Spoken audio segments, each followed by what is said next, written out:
살아가는 게 어려울 때 어떻게 이기고 사시나요? 기뻐요, 기도해요, 감사해요. 이렇게 생각할 겨를이 있으셨나요? 우리 모두 코로나 바이러스 팬데믹을 지내오면서 직접적이든 간접적이든 인간의 무력과 한계점, 그리고 절망을 깊게 의식했었어요. 저도 제 안의 절망의 소리와 싸우면서 나는 정말 이기고 있는 사람인가? 마주 앉은 이 사람의 절망을 내던져 버리게 도울 수 있는가 하는 질문을 했었죠.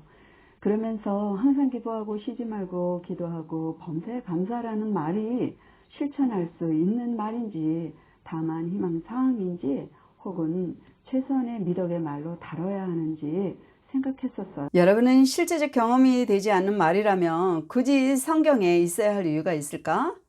이런 생각을 해보신 적이 있나요? 어려운 문제를 상담할 때 저는 어느 부분에서는 성경 인용이 아니고서는 그 문제가 풀 수가 없다라는 생각을 하는 적이 종종 있습니다. 저로서는 당연히 그래서 성경에 나오는 구절 하나하나가 굉장히 의미 있고, 또 어떤 그 예화 하나도 신중하게 다룰 수밖에 없어요. 제가 성경을 존중하는 이유가 또 하나의 이유입니다. 제가 다른 영상에서 언급을 하기도 했지만 사도 바울이 셋째 하늘의 경험을 했으니까 현실의 고통쯤이야 그냥 쉽게 제압하고 안락하거나 느긋함을 보여줬더라면 얼마나 속 시원했을까 하는 생각이에요. 그런데 바울은 날마다 자기 자신의 내면의 사람과 육신의 사람이 막 충돌하고 곤고하고 날마다 죽노라 이런 말을 그냥 계속 고백하니 참으로 헷갈리죠. 자, 이 진리를 저는 다른 영상에서 말씀을 드렸는데요. 한번 보세요. 다시 말하자면 하나님의 대의를 이루어야 하는데 사람을 통해서 이루시려면 그것을 잘 수행해야 할 사람이 중요하고, 그런데 사람에게는 목적과 가치가 온전하다는 기준을 찾기가 어려우니까 바울을 선택하신 후 단련을 시켰다는 거예요. 참으로 당연하죠. 사람 사는 일에 적은 일이든 큰 일이든 훈련 없이 좋은 결과 나올 수 없죠. 중요하거나 또 위험할수록 강도 높은 훈련을 하는 게 마땅한 거예요. 그래서 바울은 고난을 겪으면서 인간의 연약함을 철저히 인정하기에 이르렀고, 약함과 강함의 균형을 잘 잡았어요. 내게 능력 주시는 자 예수님 안에서 능치 못함이 없다라는 거죠. 그 결과 바울은 철저히 영성의 삶의 최고의 가치를 두고 실천을 보인 거죠. 이와 같이 영성훈련은 마음을 긍정으로 전환하게 해줍니다. 저도 많은 생각과 고민 끝에 바울이 항상 기뻐하라, 쉬지 말고 기도하라, 범사에 감사하라는 말을 이해가 하게 됐고, 굳이 그렇게 어려운 것은 아니구나 라는 긍정적 마음으로 공감하게 되었답니다.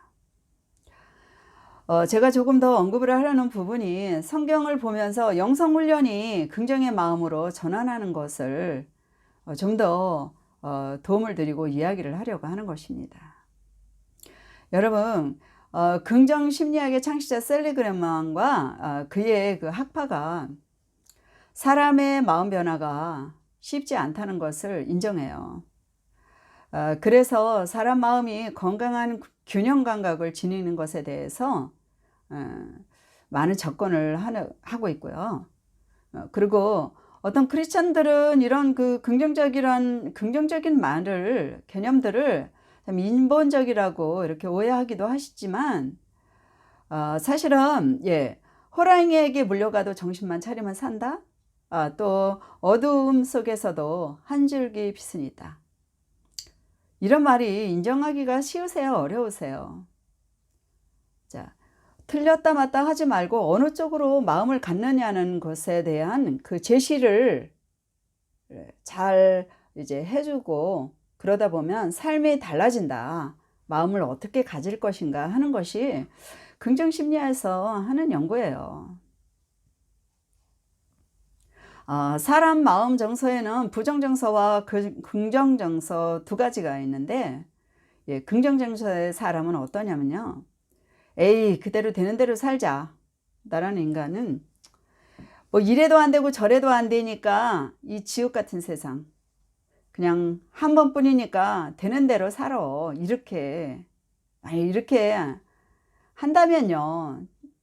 자신이 선택하는 그런 무기력한 반복 학습을 계속 한다는 거예요. 그렇지만 사람마다 약점이 있고 과거의 그늘이 있어요. 사회적 환경 제약이 있어요. 어려울 때마다 자기 자신을 자책하고 죄의식에 사로잡히는 건 부정정서가 많아서 그래요. 긍정정서가 많은 사람은 약점들, 어두운 것들, 또 전환이 더딘 것, 그런 거 붙잡지 않고 과거에 집착하지 않고 그러느니 차라리 자기가 좋아하는 거 한 가지만이라도 꼭 붙잡고 집중해서 한계를 뛰어넘는 그런 자세예요. 그러니까 임계점이라고 하는데 크리티컬 포인트라고 합니다. 어떤 거와 같냐면 어떤 것을, 그러니까 임신한 이제 사람이 해산일이 가깝잖아요. 통증이 오는 순간이 있어요. 굉장히 마지막의 순간에는 죽을 것 같죠. 그런데 그것을 뛰어넘으면 아기가 생산되잖아요. 그 아기를 보면서 모든 그런 고통이 다 사라지고, 기쁘고 행복하고 릴렉스하고 소망이 생기잖아요. 그런 걸 말하는 거예요.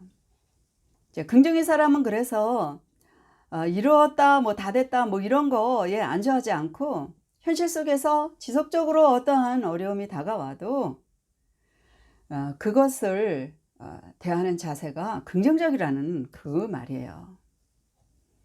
바울은 죄수 중에 괴수라는 자기 표현을 해요. 그렇지만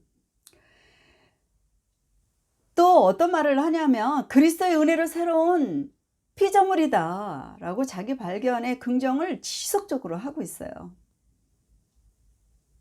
바로 긍정정서는 이걸 말하고 있는 겁니다. 예수님은 부정적인 성격의 사람들에 대하여서 굉장히 단호하게 엄격하게 말씀을 하시는 걸 볼 수 있어요. 자, 보통 사람들에게는 지속적으로 긍정적인 소망을 주시고 가르침을 주셔요. 하나님 앞에서는요. 하나님 앞에서는 최상의 긍정의 태도를 보이시는데 나사로의 무덤 앞에서 어떻게 하셨냐면 아버지, 나의 기도를 항상 들으셨음을 감사합니다. 나의 기도를 들으심을 감사하나이다. 그러니까 과거와 현재와 미래를 다 토탈하여 예수님은 아버지 앞에 감사를 하고 계세요. 예? 그리고 제자들이 사역을 하고 돌아와서 기쁨 보고를 할 때에 그 기쁨에 강화를 해주시는 거예요. 같이 기뻐하시면서. 문둥병자 10명이 고침을 받았는데 그 중에 한 명만 돌아와서 감사 표시를 해요. 그러니까 그 감사에 구원의 약속을 포함해서 그에게 답을 하세요. 그러니까 감사와 기쁨은 아주 패키지예요. 거기다가 요나는 어떤가요? 요나는 그가 물고기 뱃속에 뚝 떨어졌네요. 쑥 들어갔네요. 근데 거기서 뭘 해요? 감사, 기도를 해요. 이것을 언급하면서 항상 감사 뒤에는, 감사 기도 뒤에는 미라클이 따라온다는 것을 알 수 있어요. one 패키지 안에 three things. 감사와 기쁨과 기도. 늘 패키지로 있다는 거. 새로운 발견을 했습니다. 사도 바울은 감사하지 않는 사람들의 성격을 말세에 있을 증세로 간주하고요. 사형에 해당할 죄라는 표현을 해요. 오, 두려운 일이죠. 저도 제 자신에게 변화를 촉구하면서 이렇게 긍정적 단어들이 의미로 다가오면서 제 기도 패턴을 바꿨어요. 누구라도 누구를 위한 기도를 하든지 저는 하나님 그 사람에게 감사하는 마음이 회복되게 해주세요 라고 기도를 합니다.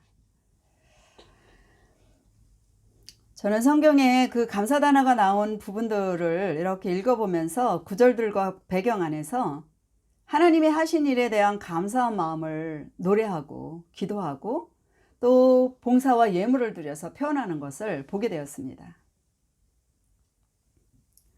제가 이 영상을 준비하는 스크립트를 이렇게 타이핑해 놓고서 있었는데 한 주간 동안에 저에게 날마다 다른 선물이 들어오더라고요. 감사 편지까지도 겸해서. 재밌죠. 신기한 거고요. 여러분들이 믿기 어려우시죠? 아니에요? 예, 그래서 저희 결론은 기뻐하는 영성, 기도하는 영성, 감사하는 영성. 예, 이것은 정말 높은 가치의 미덕이고 또 긍정의 마음이고 이런 사람은 틀림없이 행복할 것이다.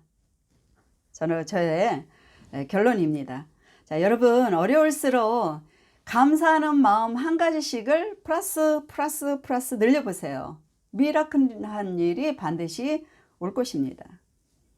존 맥스웰, 그분은 목사님이시고 저자세요. 리더십에 관한 책을 많이 쓰셨는데 저도 한 10권은 읽은 것 같은데요.